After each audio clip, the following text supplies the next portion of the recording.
talking Cougar softball with head coach of the Cougar softball team, Wendy Spratt. Personally, my favorite, I mean, there's some sports like basketball, you hear the squeaking of the sneakers and the ball and the practices in the gym, but it's something about baseball and softball when you hear the pings of the bats and the gloves popping, and you don't get to smell the dirt yet because it's still kind of snowy and muddy, but you know when you're near the turf room here at Columbia College that it's almost softball season.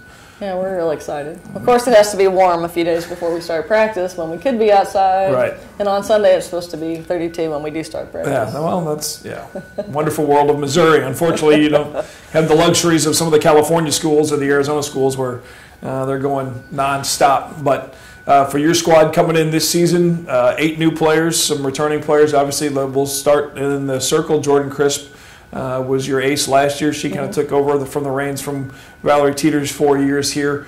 Where do you look at now as far as who takes command, or is that kind of up for the battle of competition, if you will? I think it's kind of a little bit up for a battle of competition. I think Richter should be right in there. I mean, she definitely has the movement and the speed. She's got some really dangerous pitches. We just need to get her mentally tough, and we've really worked on her becoming a warrior in the fall. And I think she's really stepped up and done a great job. Amber Boehm is from Holt High School. She's a freshman coming in, and I think she'll do a lot for us. Maria Imhoff has worked extremely hard in the off season. I think she'll move up, and then we've got a freshman that has never had a pitching coach. She's extremely big and strong. Her name's Tiffany, and she learns so much every day. We made her just pitch fastballs for 3 weeks to get her form down, but since then, her ball moves a lot, and she's really learned a lot. So she may move up at any time. In a pitcher like that, almost for you and Coach Henderson and Katie that help as well, you guys must just kind of almost refresh yourselves to see someone that maybe hasn't had the direct coaching, but really get excited about the potential. She's definitely a great athlete and works really hard. She's a perfectionist. So I think that, maybe if not this year, then the next year she'll really, really, really improve enough to be a dominant force on the mound. And obviously not just in the circle, but at all positions. You've always coached with that, hey, the best player is going to start and be part of my lineup at whether you're going to be my third baseman or my first baseman or whatever position works best. Let's move over to first base. What happens over at the 3 spot? Jamie Holmes, who was our shortstop last year that got injured, tore a labrum. I think that she'll probably end up at first. At this point, she hasn't got her arm strength back.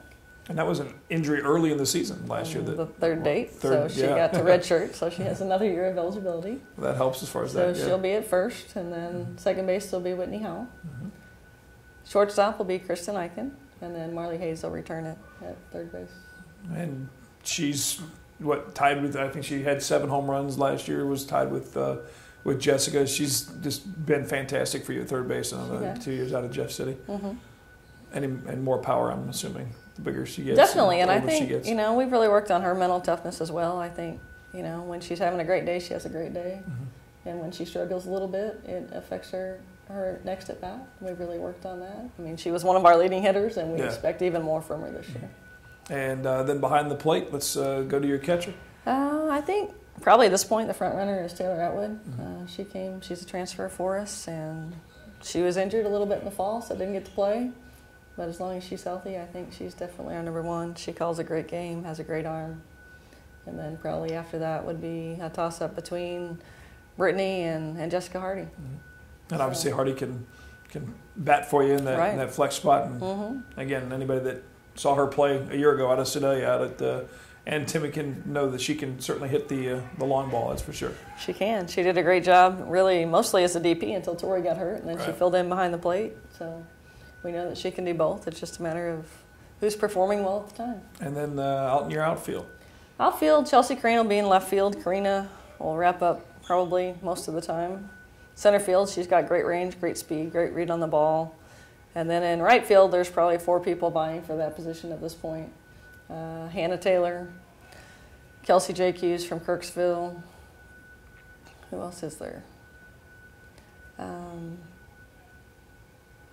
Kaylee from Holt, and there's one more that I can't think of.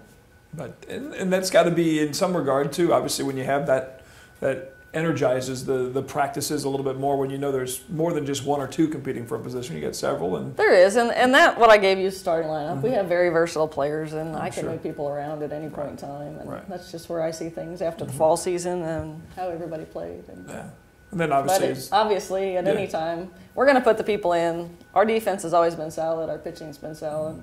We're going to put people in that are performing at the plate. And versatile. I mean, and how does that work as far as a regimen of? Take us through at this stage, like where practice as far as the hitting is concerned. I mean, obviously that's probably something that you practice the most, wouldn't you say? We do. We practice hitting every day.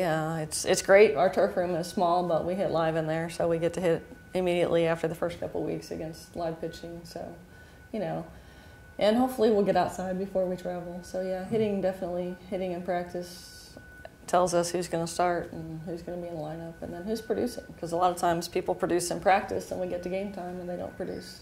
Extra stress. There's a different mental level when it's go time. I mean, especially when you're facing a real live pitcher from another team that's trying to strike you out for real instead of in the batting cage. Especially with the schedule that we play, we face a lot of top-notch pitchers.